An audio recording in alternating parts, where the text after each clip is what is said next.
Kings peacock egg and bhujia thief. Prabhat Verma नाम का एक राजा कौशल राज्य को परिपालन करता था और उस राज्य को अच्छे से परिपालन का नाम था, पर वो थोड़ा चिड़चिड़ा और उसी चिड़चिड़ेपन में कुछ फैसले चिड़चिड़ेपन से निर्णय लेता था और ये बात उसके पास काम करने वाले मंत्रियों को अजीब लगता था सुनने के लिए और बोलने के लिए।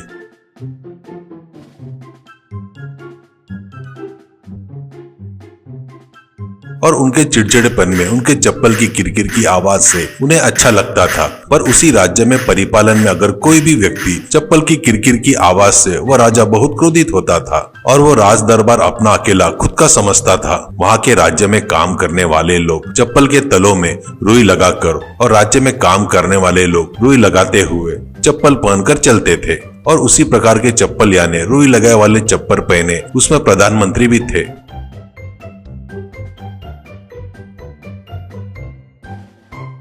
और उसी गांव में 3 चोर रहते थे। वह 3 चोर चोरी करने में बहुत सफल थे और उनका बड़प्पन उनके मुंह से ही सुनो। चंदन, क्या कहा? अगर मैं चोरी करूंगा तो चिड़िया के घोंसले से अंडे चुराने पर चिड़िया को भी पता नहीं चलेगा।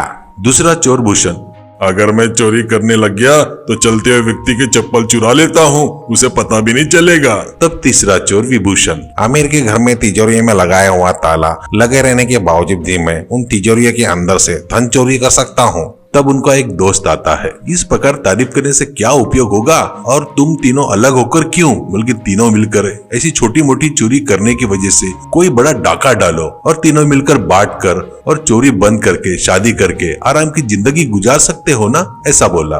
तब तीनों चोरों को ये बात पसंद आई।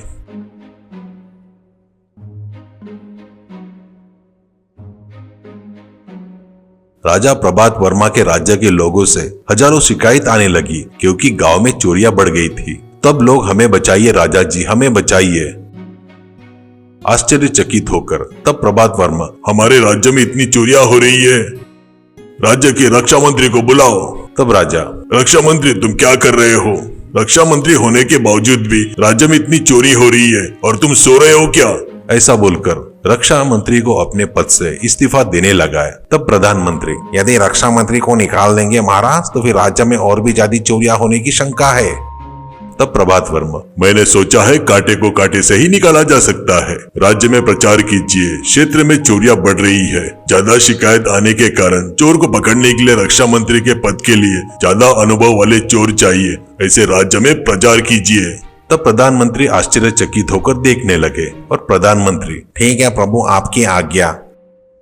तब यह प्रचार सुनकर भूषण विभूषण चंदर, हमारे लिए एक अच्छा सुनहरा अवकाश है और हम लोग भी जाकर राजा से बात करेंगे और हम तीनों राजा से कहेंगे कि हम ही चोर है जो चोरी करने में अत्यंत सफल है। ऐसे सोचकर तीनों राज दरबार में हाजिर हुए। तब प्रभात वर्मा मंत्री से, उन तीनों में से अच्छा डाका डालने वाले की नियुक्ति उनसे पूछकर ही कीजिए। तब प्रधानमंत्री, ए चोरों, तुमने अपनी की हुई चोरी अपने मुंह से बताओ, ऐसे बोले। तब तीनों में से पहला चोर, चिड़िया के घोंसले में से अंडे चुराता हूँ। तब दूसरा चोर, व्यक्ति की चप्पल चुरा लेता हूँ, उसे पता भी नहीं चलेगा। तब तीसरा चोर, तिजोरी को लगाया हुआ ताला लगे रहने के बावजूद मैं उस तिजोरी में से धन चोरी कर लेता हूँ।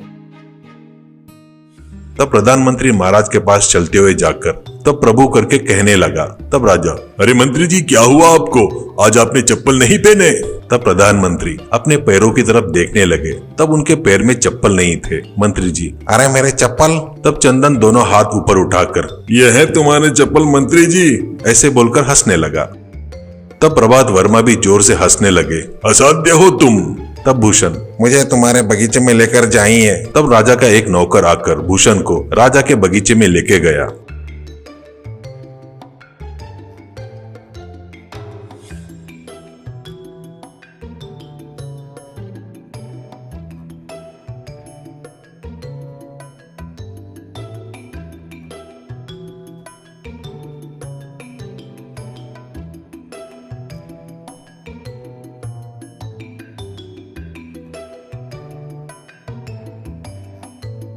सिर्फ 10 मिनट में वापस लौटकर मैं मोर के अंडे चुरा कर लेकर आया हूँ, देखिए। कहकर उस अंडे को दिखाने लगा। तब प्रभात वर्मा जोर से हंसकर तालियां बजाने लगा।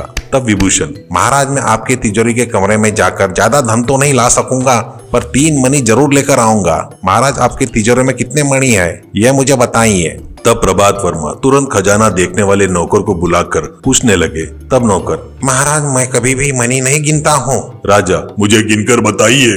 तब नौकर, खजाने में पूरे मणि गिनकर बताना मेरे अकेले की बस की बात नहीं महाराज। ऐसे बोला।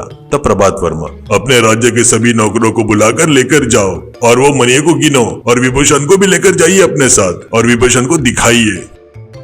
तब राजा के सारे नौकर और विभूषण भी उस मणि को गिनने लगे। और तब महाराज से, महाराज 3453 मणि गिनती में आए हैं महाराज। तब विभूषण, अरे यह गिनती गलत है, अभी खजाने में सिर्फ 3450 मणि है और उनमें से 3 मणि मेरे पास है, ये देखिए, कहकर दिखाने लगा। तब प्रभात वर्मा तारीफ करते हुए, अरे वाह वाह, तुम तीनों को मैं रक्षा मंत्री के पद पर नियुक्त करके नौकरी देता हूँ। तब तीनों चोर खुश होकर तीनों एक मेघ के गले लगने लगे और प्रभात वर्मा के पांव को छूने लगे।